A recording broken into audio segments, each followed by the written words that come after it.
Hello, Bruce. Good morning, Simon. How are you today? I'm feeling okay, thank you very much. Good. This fine gentleman before me is Bruce Fielding, voiceover extraordinaire. And this is Simon Wells. He's kind of okay. Thank you very much. No, he's fabulous. And when we're not being fabulous with our voices for work, we're being fabulous with our voices for fun.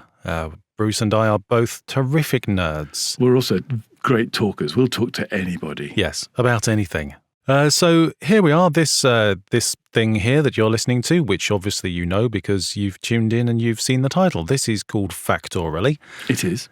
Bruce and I pick a subject at random each week and we chat about it for a bit. Yes. And you get to listen to us. Lucky you.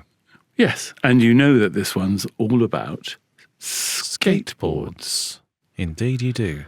Which I know absolutely nothing about. I've never been on a skateboard. I've never used a skateboard. I've never fallen off a skateboard. I've never grazed my elbows and knees off a skateboard. Right. Nothing. So I've done all of those things in one fell swoop and then never done it again. So around the age of 9, I think, I had to go on my friend's skateboard. I fell off within the first 5 seconds. I fractured my wrist. And I never got back on a skateboard ever again since. That's my full personal experience of skateboards. Okay. And what's funny about this subject is the fact that it's really young. It's a really young subject. We have no Romans, Egyptians, Chinese, nothing. None of that. The etymology is dull. It's skate and board.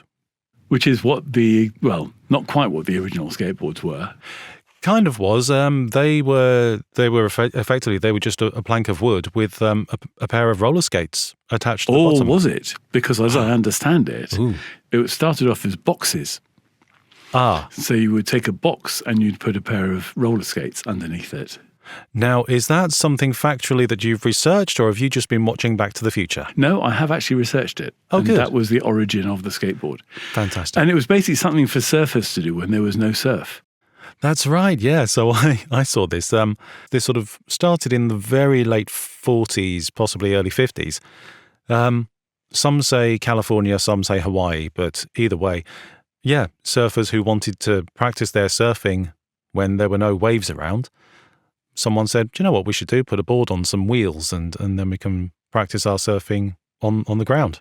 And it kind of makes sense. You know, if you watch someone skateboarding along, yes, it does look very surfy. You know, the stance, the sort of the hands out at the side, you know, you can picture someone on a skateboard in very much a similar vein as surfing. It does kind of make sense that the one came from the other. Well, yes.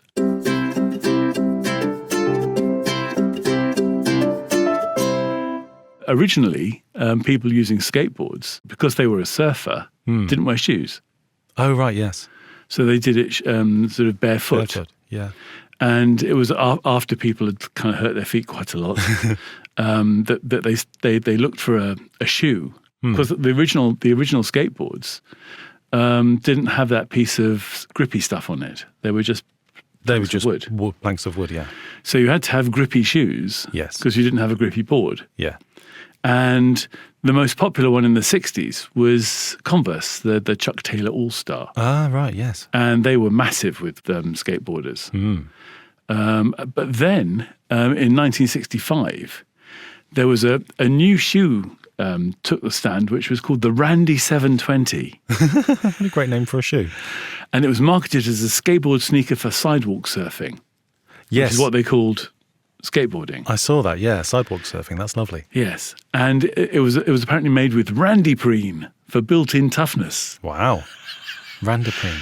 And it was the official sneaker of the National Skateboard Championships.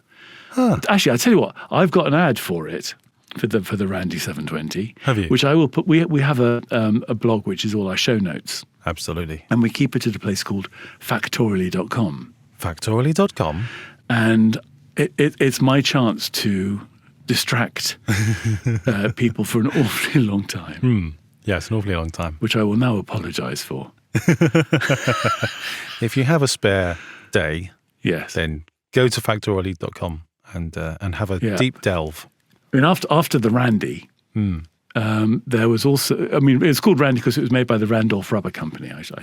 That makes sense, sure. But then the Vans came along, the Van Dorens. Oh, is that what Vans is short for? Jim and Paul Van Doren in 1966. Right. They'd already been in the shoe industry for 20 years. And they'd built a shoe factory in Anaheim in California. And they built canvas and leather shoes and all sorts of things. Yeah. But then it was in the 70s, surfers became fans of Vans. And then when skateboarding hit, it was a natural progression from the surfers who liked Vans on the beach to surfers who liked Vans on the street. Brilliant. Yeah, that hadn't really occurred to me, but yes, that sort of sneaker, particularly the Converse, there's sort of if I think of skateboarders from sort of circa the 1990s, 1980s, yes, that is very much their outfit, isn't it? It's sort of Converse shoes, slightly baggy shorts. Yeah. It is all very surfery. Absolutely, very, very surfery. Now, I hadn't realised that there were two very distinct and very separate varieties of skateboarding. I hear skateboarding and I picture kids in skate parks doing tricks and things, sort of jumping up in the air, somehow magically making their skateboard flip up and rotate and then landing back on it perfectly. That's what I think of skateboarding. Yes. But actually that's a relatively modern variety of it. The original skateboards and the original version of skateboarding were longboards. Yes. So you sometimes see people riding through town on a longboard as a sort of a means of transportation, sometimes even now with a little electric motor and a remote control. But longboards were the first skateboards. They were longer, obviously, as the name suggests. They didn't necessarily have the little upturned bits at each end, which I found out were called kicktails. Kicks, yeah. They were just flat. They were longer. They were made of softer wood. The wheels were a bit wider and a bit more bouncy, and they were good for distance skating. Yes. It wasn't really until the 80s and early 90s that this whole thing of sort of doing tricks with your skateboard came along, and that necessitated the board to be shorter and lighter and more agile. And these two things coexist very, very separately. Skateboarders are not necessarily longboarders, and longboarders are not necessarily skateboarders. They are quite separate.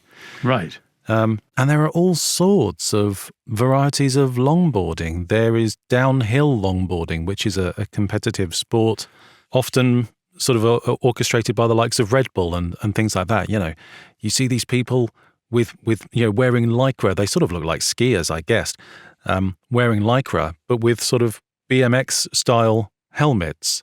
Okay. They have gloves with these rigid plastic pads on their palms so that when they're going round a corner, they can squat really low and drag their hand along the ground to help them into a bend. Are these the kind of boards I've seen people going down like alpine roads? Yes, absolutely. And they're phenomenal. There's I'll put a link into the aforementioned show notes to show you some of these videos, and they are just phenomenal. And this is actually sort of a professional sport. Another variety of longboarding that's relatively recent, came along in the 2010s, I think, is longboard dancing, which is this really creative, flamboyant thing that you get these people. It's a performance art, no doubt. These guys sort of going along on their longboards, and they're zigging and they're zagging and they're dancing. They're sort of hopping from foot to foot. They jump off the board and run for a few meters. They flip the board in the air. They jump back on. They dance. They swerve. It's quite beautiful. So it's equivalent to like break dancing on wheels. Yeah, pretty much. Yeah, it's a fantastic looking thing. Wow. Again, some videos will go online. Yes. But yes, I hadn't realised that was, like I said, I picture street skating. I picture youths skating along, jumping up, sliding their board along a handrail or things like that. That's what skateboarding looks to me. And I just hadn't really quite twigged this entire thing of longboarding, which was actually around far longer than skateboarding.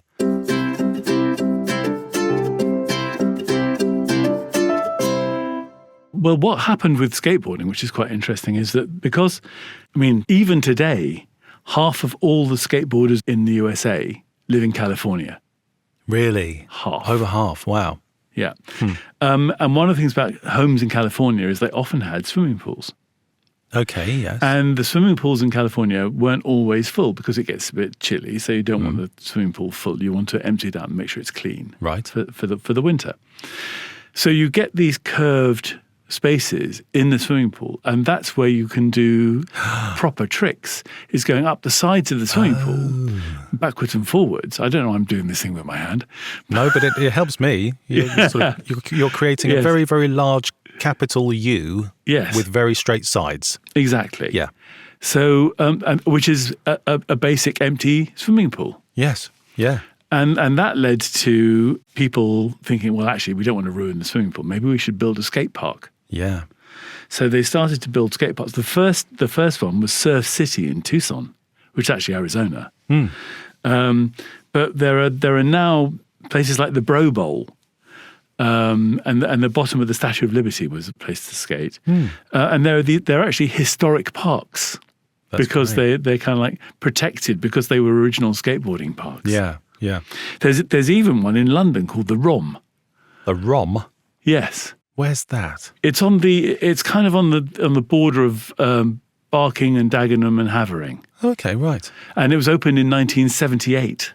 Gosh, as long ago as that? It's the most completely preserved concrete skate park from the early days of British skateboarding, when the craze arrived here from there. Yeah, yeah.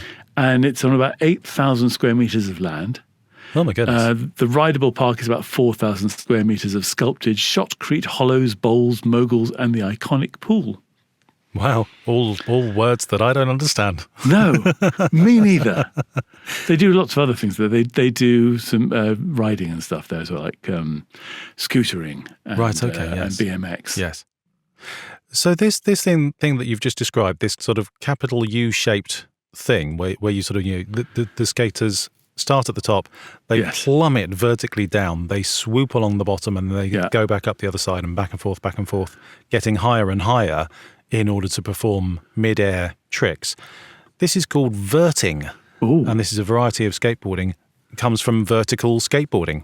Yes. So rather than your tricks sort of being done in motion along the ground, your tricks are done in the middle, in mid-air, and it's called verting. And one of the most famous verters is a fella called Tony Hawk. Oh, the comedian. Right, not to be confused with Tony Hawks, the comedian. Oh, okay. And characters like Tony Hawk have sort of become legends in the sport. Just getting higher and higher, doing more and more tricks and flips and turns and rotations and all these sorts of things. Again, I hadn't really sort of thought of that variety of skateboarding until we got to this point. But yeah, that's a massive area of skateboarding. Skateboarding actually made it into the Olympics in 2020. Yes. Again, along the ground doing flips and tricks. There are moves to include verting in the 2028 Olympics, because there are those who say that's the only true form of skateboarding, and it's currently underrepresented. But yeah, fascinating. There are lots of.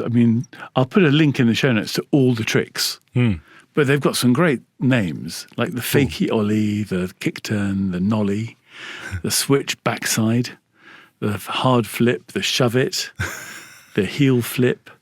There's lots of flips, lots and lots, so many flips. There are slides, there are grinds, there are manuals, there are all sorts of things. There's a Christ. Is there? Yes, which is the one where you come off and you put your hands to the side, a bit like sort of crucified. There's all that. There's the plasma spin. Tony Hawk actually is called Tony Hawk 900 because he's done a 900-degree spin. Yes, I saw a video of that. He was trying again and again and again to do this thing, and it looks phenomenal. There's a thing called an ollie, which is where you start at the top of stairs, and you basically skate off the top of the stairs and you land on the ground at the end of the stairs. Oh, is that what an ollie is? Ah, yes. Okay. And there are people like Alan Gelfand, who's famous for doing ollies, as is Aaron Jan Samoki, who's done the most ridiculous, huge flights of stairs.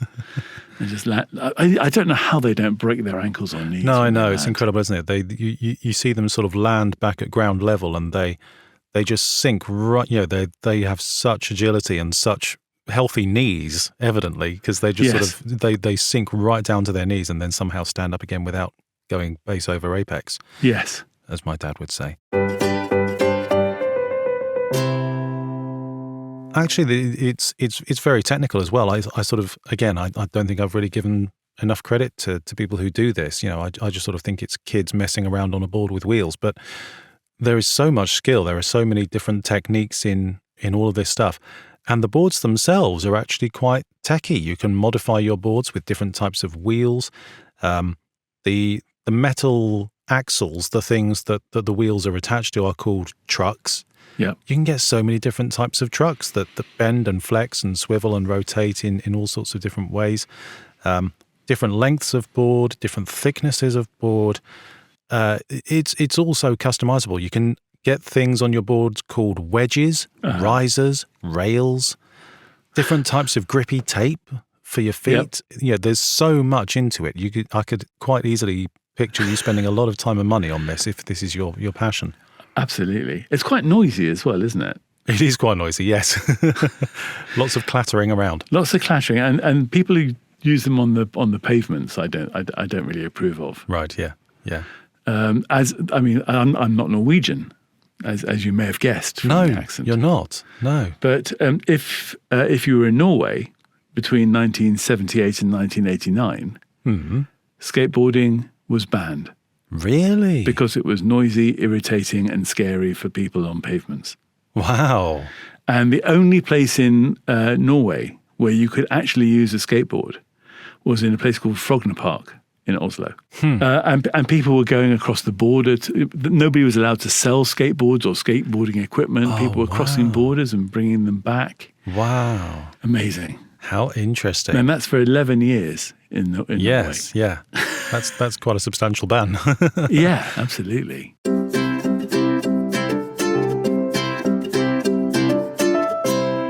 You mentioned that particular skate park in East London. Yes. With all of the vertical flippy the ROM. stuff. Yeah. The ROM.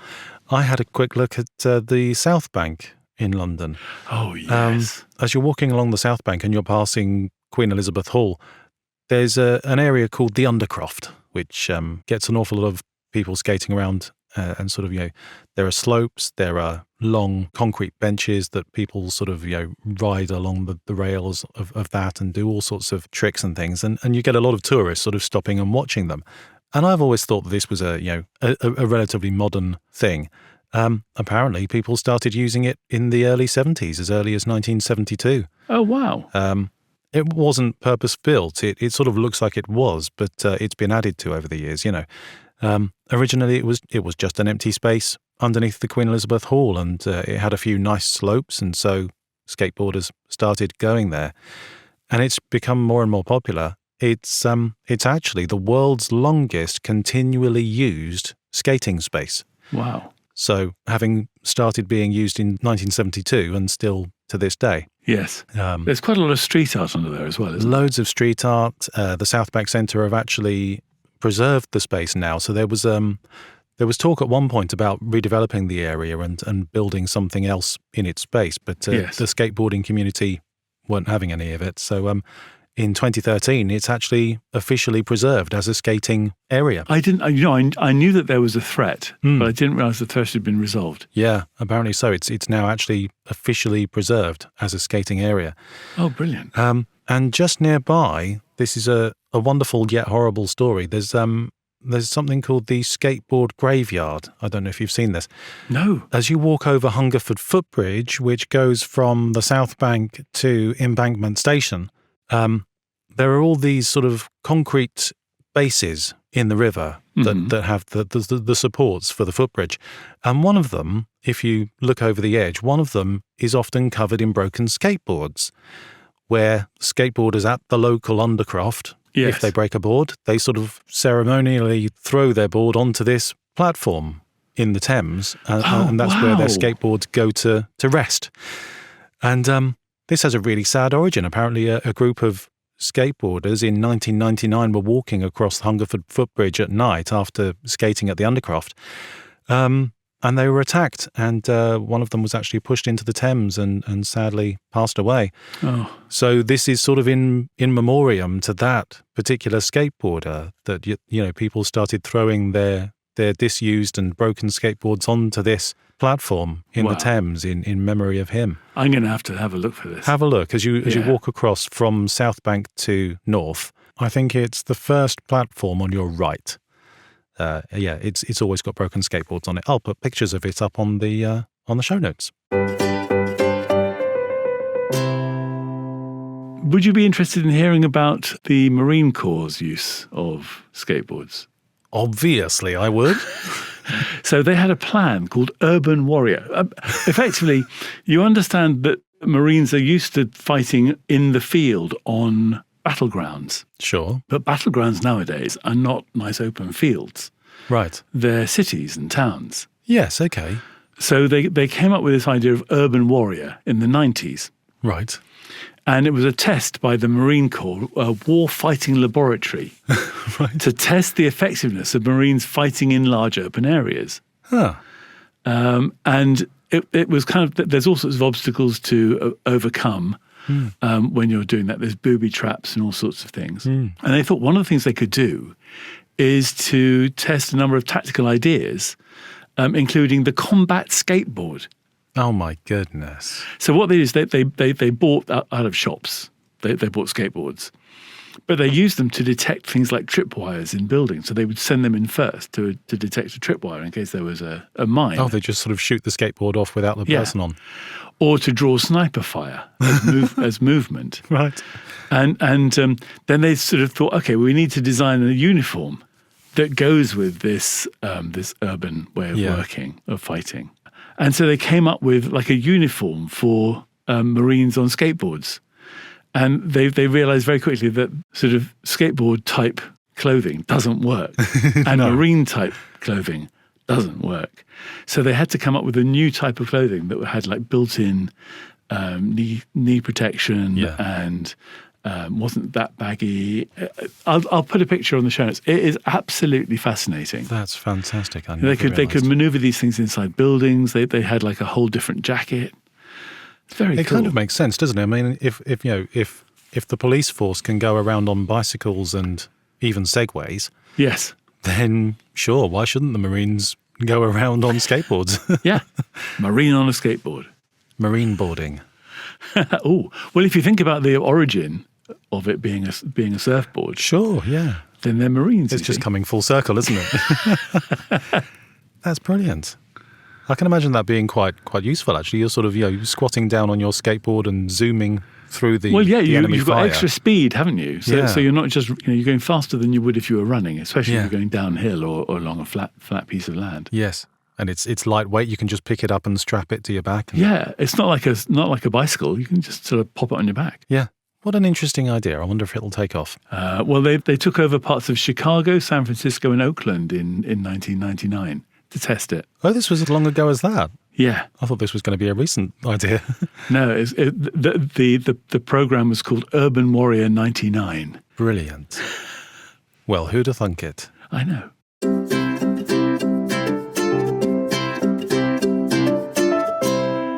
This isn't going out on June the 21st, is it? No. Because that's National Skateboarding Day. Is it? Yes. Ah, I knew that actually. I make reference to that in my records section. Oh, good. Well, talking of which, there we go. Is it time for Guinness? I think it probably is, yeah. Guinness Zero, or do you want to go to full fat? Let's have full fat Guinness. Absolutely. Okay. So, Simon, Yes. at this point in the show, we often discuss world records. We do. Are there any? There must be loads Are there any? of skateboarding. Are there any? There are so many. There's for every single flip and trick you can think of in skateboarding, there's an accompanying Guinness record for the most number of those done in a certain amount of time. A huge field, so I'm not going to go into all of that, but I've picked out a few novelty ones. Let's start with the world's largest skateboard. Okay, can I have a guess? Yes, please do. Okay. Now, I'm guessing it's not just for one person. I'm guessing there's going to be more than one person on it. Very good. So I'm guessing it's going to be 55 feet. Oh, that's actually a bit of an overshoot. Oh, is it? Yeah, but you're in the Okay. right sort of ballpark. And skate park. Skate park, hey. 37 feet and 7 inches, or metric, 11 and a bit meters long, 8 feet wide, 3 feet high. And it Sorry, 3 feet high? Yes, 3 feet high. It's still relatively low to the ground, but, you know, in skateboard terms, it's roughly, it's a scale thing. It's 12.5 times the size of a regular skateboard. And yes, multiple people can ride it at once. And it's a pure novelty, but it works. It's mobile. It's agile. There's a video of the creator of it, a couple of guys from America, obviously. Mm-hmm. Of course. This was built in 2009, and there are videos of these guys and their friends riding on this thing. They sort of start at the top of a hill and down it goes. Completely unsteerable. You know, people sort of jump off it when they suddenly realise it's going too fast, or about to head off a cliff or something. But yeah, that's the world's biggest skateboard. The Guinness World Record for the longest ramp jump. So again, you sort of in a Red Bull style kind of event. You skate downhill, you reach a ramp, you shoot off the ramp, a little bit sort of ski jumpy. 79 feet, 24 meters. That's a big jump. It's quite a big jump. This was achieved in 2004 by an American, again, called Danny Way in California. There's something called a manual, which is a skateboard trick where this is going to be hard to describe on an audio thing, but essentially you lift up the front end of the skateboard and you balance all your weight on the back wheel. Okay. So it's like sort of like a wheelie. Like a wheelie, but stationary. Okay. Exactly that. Someone did this for a period of time. Take a guess. 2 hours. Close. 2 hours, 55 minutes and 22 seconds. Almost 3 hours. Just standing there. Standing there balanced on the back wheel. Wow. So sort of slightly... without the back of the skateboard touching the ground? Without the back of the board touching the floor. Exactly. Not even that. So this was in 2017. Fella from America called Brandon Gonzalez. Just under 3 hours balancing on the back wheel of a skateboard. Incredible. Wow. Well, I mean, you'd have to have a ridiculously strong core and legs and ankles and stuff. And I can't even imagine sort of standing on one foot for that long, let alone balancing on the back wheel of a skateboard. Wow. Incredible. And then the last one, which I said mentions the International Skateboarding Day, June the 21st. Uh-huh. On June the 21st, 2017, the largest skateboarders parade took place in Manila, in the Philippines. 1,108 skateboarders all rode their skateboards along in this parade. Do you know, I thought it was going to be more. Did you? Yes. Imagine the noise, though. You said how noisy it is when one skateboarder goes past. Yes. 1,108 of them yes. in a parade, all on their boards. Gosh. There are many, many others, but those are the ones that caught my attention. Cool. So, shall we skate off? Yes, let's skate off. Let's...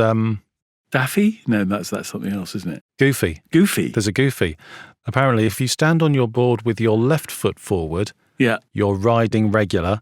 Okay. Right foot forward is riding goofy. And I think that's because there was a cartoon featuring Goofy where he was actually on a skateboard.